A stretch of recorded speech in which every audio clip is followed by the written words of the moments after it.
Bienvenidos a una edición más de Hablemos de Ciencia. En este último lunes del mes de octubre estaremos hablando sobre el cáncer de mama. Por iniciativa de la Organización Mundial de la Salud, cada 19 de octubre se conmemora el Día Mundial de Lucha contra el Cáncer de Mama para concienciar a las personas en la prevención de esta enfermedad. Y para hablar de este tema ya está con nosotros la doctora Ruth Zárate Romero. Bienvenida, doctora Ruth. Muchas gracias por el espacio. Buenas noches. La doctora Ruth posee un doctorado en Biología Celular y Genética por la Universidad Autónoma de Madrid, España, y es licenciada en Biología por la FACEN de la UNA. Ella fue repatriada de España por el CONACYT y categorizada en el nivel 2 del PRONI en el año 2019. Doctora, empecemos un poco a hablar de esta enfermedad viendo de qué se trata el cáncer de mama. Sí, buenas noches.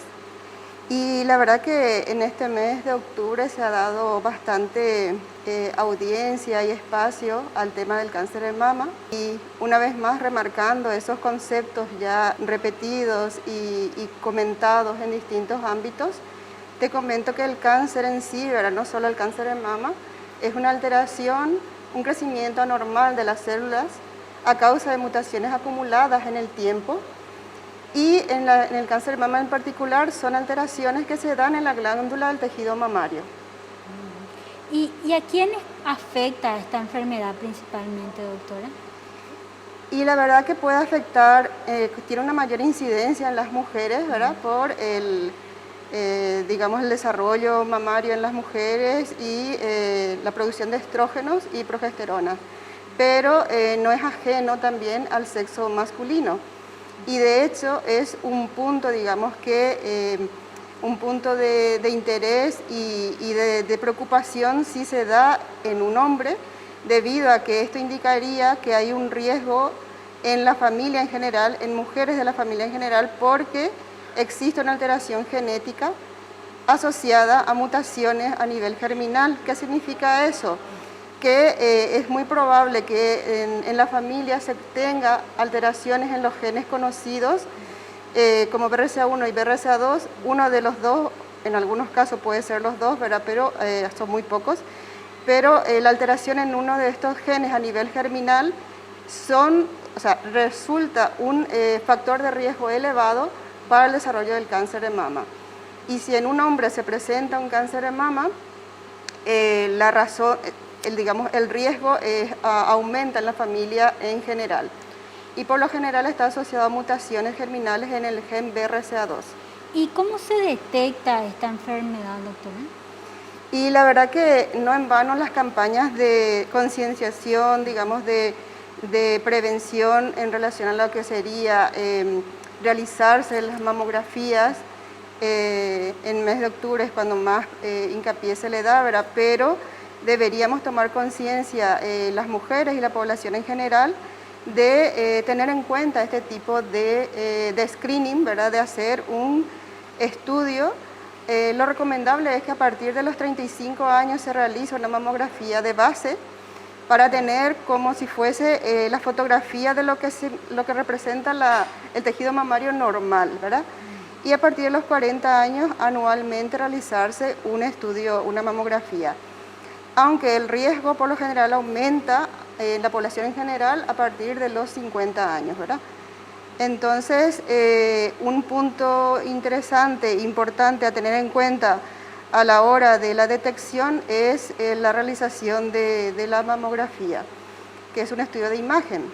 Eso no quita también de que las mujeres realicen, de hecho hay una campaña en España ahora mismo, ¿verdad?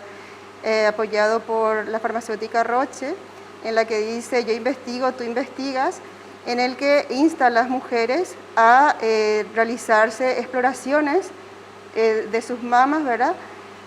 A través de una infografía práctica en la cual se les indica de qué manera explorarse su propia mama a fin de detectar algún tipo de bulto, o incluso en algunos casos no son presencias de bultos lo que se presentan, sino que más bien unos cambios en la coloración de lo que sería la mama en sí, el pezón, algún líquido diferente que esté, digamos, secretado por el pezón. Entonces son características que debe llamar la atención. El cuerpo siempre da un tipo de alarma antes de que realmente dé la cara la parte patológica. Y en ese sentido, ¿a qué tipo de especialistas o a qué especialistas hay que acudir si es que se presenta alguno de estos síntomas? Por lo general, al menos aquí en Paraguay tengo entendido que primeramente se consulta con el médico de cabecera, quien deriva a un especialista. Aunque hay algún tipo de consulta a nivel de privados y demás que uno mismo puede dirigir esa consulta con un mastólogo o un ginecólogo y ellos dar la indicación de realizar las pruebas correspondientes según la sintomatología que se presente. Pero lo bueno es no esperar a que haya un síntoma, sino que tener en cuenta, así como uno pues tiene en cuenta otros tipos de acontecimientos en sus calendarios, tener en cuenta una revisión anual, ¿verdad? Una mamografía anual que de hecho en octubre se hace bastante, o sea, se presenta, digamos, bastantes opciones de agendamientos en distintos centros a nivel nacional para el cribaje justamente. Y justamente teniendo en cuenta estos estudios que usted mencionaba, nosotros queremos compartir una entrevista que realizamos con los ingenieros César Yegros y Luciano Recalde. Ellos estaban trabajando en un proyecto muy interesante en la Facultad Politécnica de la UNA. Y ellos desarrollaron un proyecto para evaluar el funcionamiento de equipos de mamografía en nuestro país. Vamos con el material, por favor.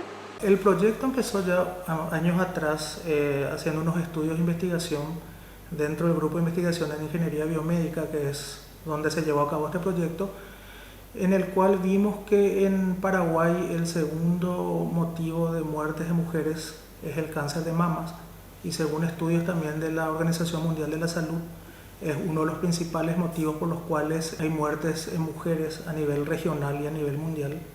Teniendo en cuenta esa problemática y viendo que actualmente en el país existen muy pocos mamógrafos para prevenir o predecir esa enfermedad, se vio la necesidad de tratar de realizar algún tipo de ayuda social en la cual nosotros podríamos tratar de prevenir que los equipos que se encargan de hacer el diagnóstico, los mamógrafos, tengan paradas innecesarias, por un lado, y por otro lado también de que estos equipos, como utilizan radiaciones ionizantes, utilizan rayos X, realmente estén entregando la cantidad de dosis acorde a cada tipo de estudios y que de repente los técnicos que manejan los equipos o los técnicos que son los encargados de realizar las reparaciones o mantenimiento de los mismos, o mismos los pacientes, no se encuentran en una sobreexposición de dosis, ¿verdad? O una dosis inferior a la que necesitan, por lo cual también podrían tener un resultado erróneo del estudio que se están haciendo. Y a través de un convenio que tuvimos con la ARRN, que es la Autoridad Reguladora Radiológica Nuclear acá en el país, que es el ente encargado de realizar los controles y los chequeos de estos equipos a nivel Paraguay, vimos cuáles son los parámetros necesarios que ellos necesitan tener en cuenta para poder hacer esos chequeos, ¿verdad? Y además de eso, a través de ellos y basándonos en normas internacionales, hicimos un protocolo para poder hacer esa evaluación y hacer esas mediciones de parámetros necesarios a fin de que se pueda garantizar un correcto funcionamiento de estos equipos. Llegamos a una conclusión de que necesitábamos dos equipos, un equipo que sea encargado de medir todo lo que sean radiaciones ionizantes, como ser dosis, tasa de dosis, el voltaje y el amperaje del tubo, que es el generador de rayos X, entre otros, ¿verdad? Y por otro lado necesitábamos también medir los parámetros físicos de un mamógrafo, como ser la compresión del mamógrafo, la distancia entre el tubo y la base de la mama y la angulación del equipo. Haciendo un poco de búsqueda, nos dimos cuenta que no teníamos a nivel local y regional un equipo que cumpla con todos esos requerimientos. Entonces decidimos adquirir, a través de la financiación que nos dio CONACYT a través del proyecto, adquirir un medidor de radiaciones ionizantes con certificación y calibraciones de fábrica acorde a la normativa que la autoridad nos recomendó, Y por otro lado, los parámetros físicos a medir lo realizamos a través de un proyecto de tesis de grado acá dentro del grupo de investigación, el cual se centró en realizar un equipo que mida esos parámetros físicos de presión, angulación y distancia y que pueda ser complementado con el equipo de radiaciones ionizantes que fue adquirido.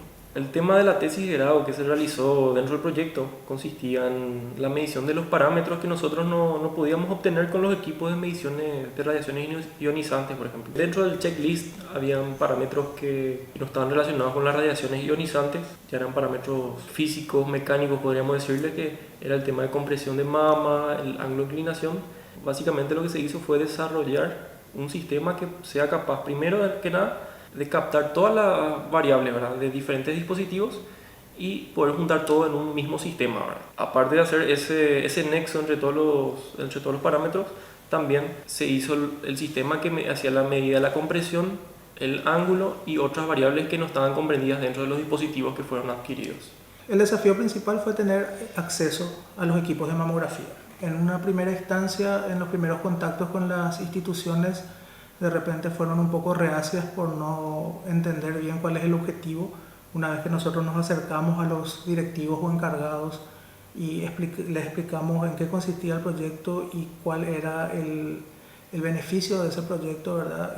Fueron accediendo y nosotros teníamos como objetivo, meta mínima, llegar a 2 equipos nada más y pudimos llegar a 8. El beneficio principal del proyecto tiene 2 aristas. Primeramente, desde el punto de vista técnico, es realizar mantenimientos predictivos a través de estos controles, a través de estos protocolos o checklists. Los encargados de tomar decisiones pueden prevenir o pueden prever paradas innecesarias de los equipos. Y desde el punto de vista de protección radiológica o de la salud, con este protocolo, digamos, pueden garantizar estar en un lugar seguro o dentro de los parámetros que se consideran aceptables para la protección radiológica. Este proyecto fue ejecutado por investigadores de la Facultad Politécnica. Recordamos que ellos estaban evaluando el funcionamiento de los equipos de mamografía en nuestro país. Volviendo con usted, doctora Ruth, las personas que son diagnosticadas con esta patología, ¿en qué porcentaje se recuperan y pueden tener una vida normal nuevamente? Y la verdad que esa es una pregunta muy general, ¿verdad? Muy global, pero va mucho de la mano justamente en el diagnóstico precoz, ¿verdad? Mientras antes se diagnostique el cáncer, mejor característica y mejor supervivencia tendría el paciente. Eso no quita también de que si se diagnostican en estadios tempranos y son, digamos, candidatas a ser tratadas con cirugía y posterior radioterapia o cirugía y hormonoterapia, actualmente se maneja unos porcentajes de sobrevida en torno al 95%. Y en los casos de diagnósticos en estadios avanzados, esa supervivencia se reduce a un 25%. Por esa razón es bastante importante la detección precoz, ¿verdad? Y como digo, actualmente también se cuenta con tratamientos que van más allá de lo que es solo la quimio y la radioterapia, porque la quimioterapia es en sí un tratamiento muy generalizado que estos antineoplásicos actúan tanto sobre células normales como tumorales y por lo general suelen tener efectos secundarios muy fuertes. En cambio, aquellos tratamientos que son denominados personalizados o las inmunoterapias están indicados en los pacientes que presentan algún tipo de biomarcador molecular que le está, digamos, ofreciendo como candidato a ese tratamiento. Es decir, que se sabe que aplicándole tal terapia ese paciente va a evolucionar bien y va a tener menor toxicidad. Entonces, ahí es donde entra mucho en juego, digamos, nuestro rol de investigación para detectar esos biomarcadores o analizar esos biomarcadores a fin de proveer al clínico de una herramienta útil para el manejo del paciente. Entonces, una detección precoz y un tratamiento adecuado pueden marcar el tiempo que de sobrevida de una persona enferma de cáncer. Es exactamente así. Perfecto. Con esto vamos a la pausa y en breve volvemos con más de Hablemos de Ciencia.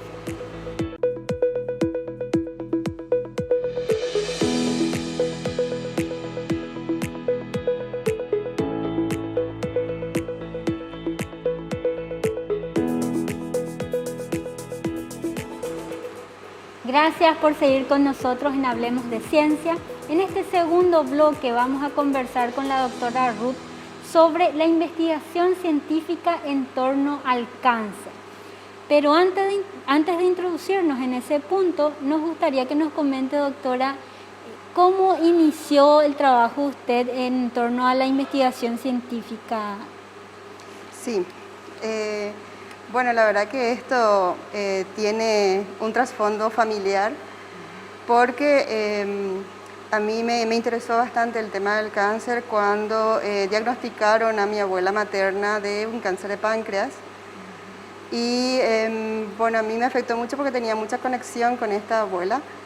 Esto ocurrió mucho antes de que yo empezara la carrera, pero eso inició en mí, digamos, una curiosidad de por qué ha sido tan agresiva una enfermedad que desde el momento del diagnóstico hasta, digamos, que mi abuela dejó de existir, pasó muy poco tiempo, ¿no?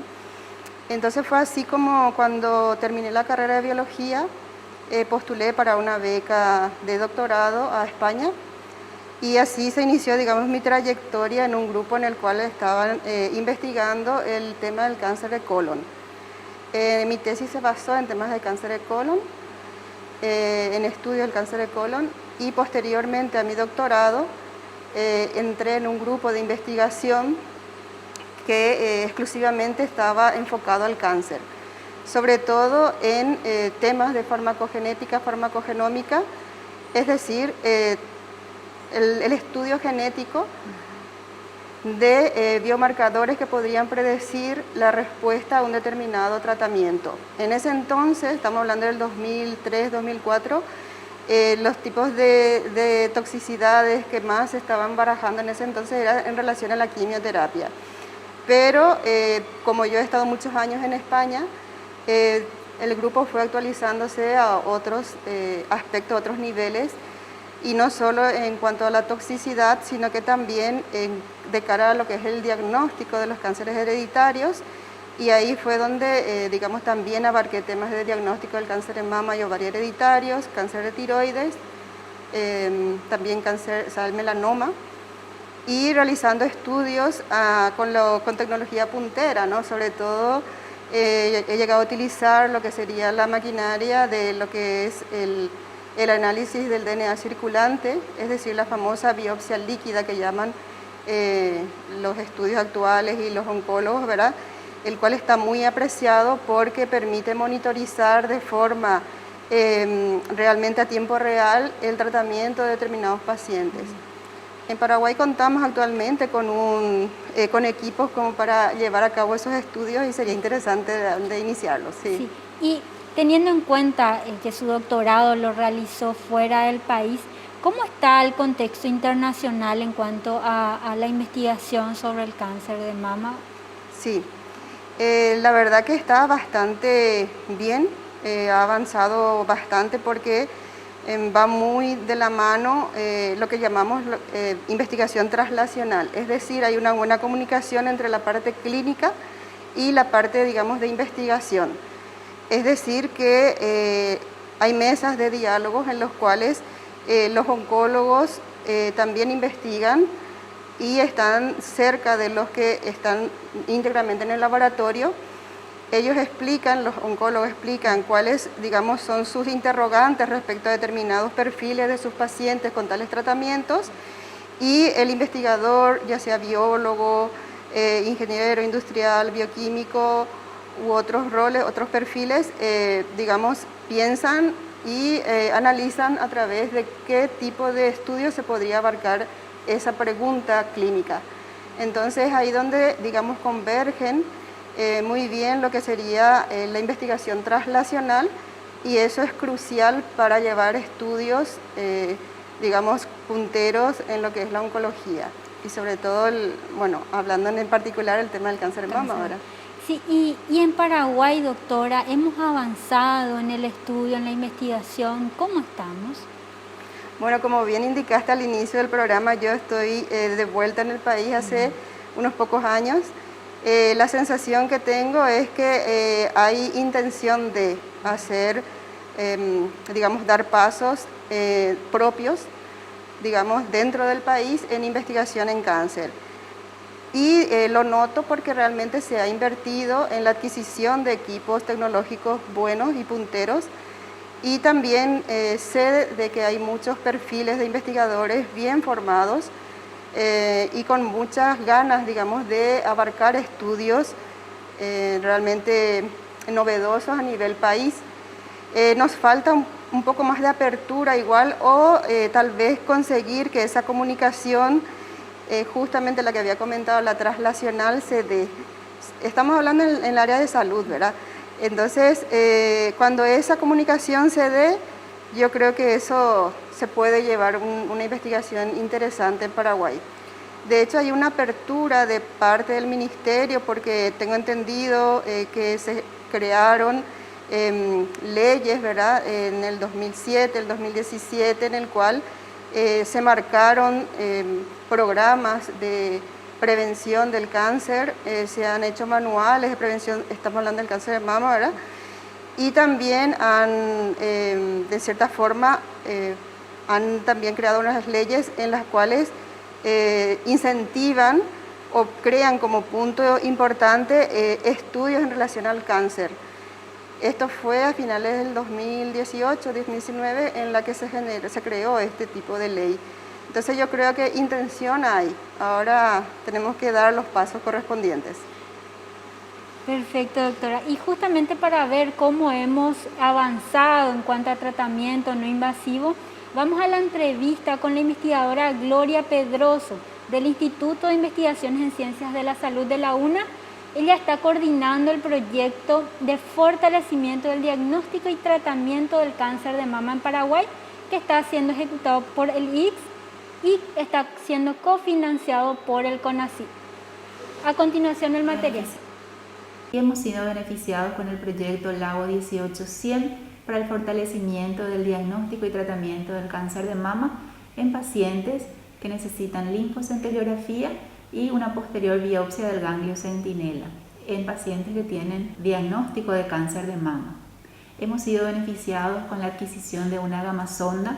Este equipamiento tecnológico es complementario a los equipamientos que ya tenemos en el Departamento de Ingeniería Biomédica. En su servicio de medicina nuclear contamos con un SPEC o una gamma cámara con la cual hacemos la linfocentilografía de mamas a las pacientes en una primera etapa, y en una segunda etapa hacemos la cirugía radioguiada con la ayuda de la gamasonda adquirida a través de este proyecto con la colaboración del CONACYT y otros organismos internacionales como el Organismo Internacional de Energía Atómica. Una vez que se recibe la solicitud médica, procedemos a hacer la linfocentilografía de mama, que consiste en la administración del radiofármaco a la mama de la paciente. Este radiofármaco contiene un componente radioactivo que emite radiación, entonces el equipo lo que hace es transformar esta radiación en imagen. Entonces hacemos un diagnóstico por imagen en la primera parte de la linfocentilografía, que guía al mastólogo para después hacer la cirugía radioguiada, y esta cirugía radioguiada es acompañada por la gamasonda. La gamasonda lo que hace es detectar ese mismo radiofármaco con el componente radioactivo, pero lo traduce en sonido. Entonces lo que hace es guiar al cirujano mastólogo en el quirófano a extirpar precisa y eficazmente el ganglio centinela o conjunto de ganglios centinelas que pueda presentar esa paciente con la patología con la que se le está tratando. Desde el inicio del proyecto hemos recibido pacientes de hospitales públicos del Departamento Central, pero la Universidad Nacional de Asunción, entre sus pilares fundamentales, tiene como objetivos la provisión de servicios especializados a la población del país. Estamos abiertos a todos los hospitales públicos del país y hemos trabajado hasta ahora con pacientes derivados desde el Hospital de Clínicas de la Facultad de Ciencias Médicas de la UNA. También trabajamos con pacientes del INCAM, del Instituto Nacional del Cáncer, y hospitales nacionales como el Hospital Nacional de Itagüí. Entre los factores de riesgo que hemos observado en las pacientes que acuden a nuestro servicio, hemos visto la postergación en los controles que pueden realizarse las mujeres en todos los meses, no solamente en este mes que conmemoramos el Octubre Rosa de la lucha contra el cáncer, sino que es muy importante realizarnos estos estudios y concientizar a nuestras amigas, a nuestra familia, a nuestras compañeras de que puedan realizarse todos estos estudios. Así también, una vez que las pacientes están diagnosticadas con esta enfermedad, que tengan el apoyo tanto financiero, de acondicionamiento, de turno en nuestros hospitales. Y para esto es muy importante el apoyo de instituciones como por ejemplo el CONACYT, que ha facilitado no solamente el equipamiento tecnológico, sino también los reactivos necesarios para unas pacientes que en un lote piloto de aproximadamente 30 personas tendrán acceso a un costo subvencionado de 1/10 o de 1/3 de estudios similares que podrían realizarse en el sector privado. En el ICS-UNA contamos con el único servicio de medicina nuclear a nivel público. Siempre decimos que somos los primeros y los únicos, pero no queremos seguir siendo los únicos. Para agregar a lo manifestado por la doctora Gloria Pedroso, el costo actual en el marco del proyecto cofinanciado por el CONACYT es de 350.000 guaraníes, un 10% del costo del tratamiento en el sector privado, ¿verdad? Entonces unos 30 pacientes podrán acceder a este tratamiento durante el desarrollo de este proyecto. Recalcamos que cada paciente debe ser derivado por un médico tratante a los servicios del ICS. Volviendo con la doctora Ruth, una última pregunta, doctora. ¿Podemos pensar en una posible cura para el cáncer? Pues justamente la semana pasada llegó una noticia en la que fueron galardonados por el Premio Príncipe de Asturias en España los creadores de la empresa BioNTech, que serían Turesi y Sahim, que ellos fueron los que realizaron la vacuna de RNA mensajero anti-COVID y que tienen bastante avanzado también un estudio, ya está en fase postclínica desde el 2012, en la que también tienen preparados vacunas ARN mensajeros contra el cáncer. En este sentido, esta vacuna no va a ser una vacuna única para todos, ¿verdad? Tiene que ser una vacuna dependiendo de qué tipo de cáncer es y de qué perfil tiene el paciente con ese cáncer. Con lo cual, la vacuna puede ser generada en 6 a 8 semanas y ser, administrada a los pacientes. Ellos han informado en una rueda de prensa la semana pasada que en torno a dentro de 4 o 5 años, para el 2023-2025, podríamos contar con esta nueva vacuna. Entonces eso sería, la verdad que es un gran aliciente y esperemos que realmente sea factible. Recibieron varias preguntas en esa rueda de prensa y entre esas es el coste de esta vacuna y han comentado que sería un coste asequible para los distintos sectores porque no tendría sentido crear una vacuna que solo beneficie a personas que tengan, un poder adquisitivo elevado y que todo eso también vendría de la mano de qué tan avanzado tecnológicamente o qué tanto interés cada país tenga en dotar de tecnologías a su país, ¿verdad? Y esto yo creo que se refiere más bien a que ellos estarían cediendo parte de la fabricación de estas vacunas a aquellos que puedan hacerlo localmente. Entonces yo creo que tenemos unos buenos augurios en cuanto a lo que sería el tratamiento contra el cáncer y esperemos que eso llegue a buen puerto. Una noticia bastante esperanzadora, entonces, para todas las personas que están pasando por esta enfermedad. Así que con esta noticia agradecemos mucho su presencia, doctora, por acompañarnos en este programa y también les agradecemos a todos ustedes por acompañarnos en una edición más de Hablemos de Ciencia. Nos vemos el próximo lunes a las 21 horas.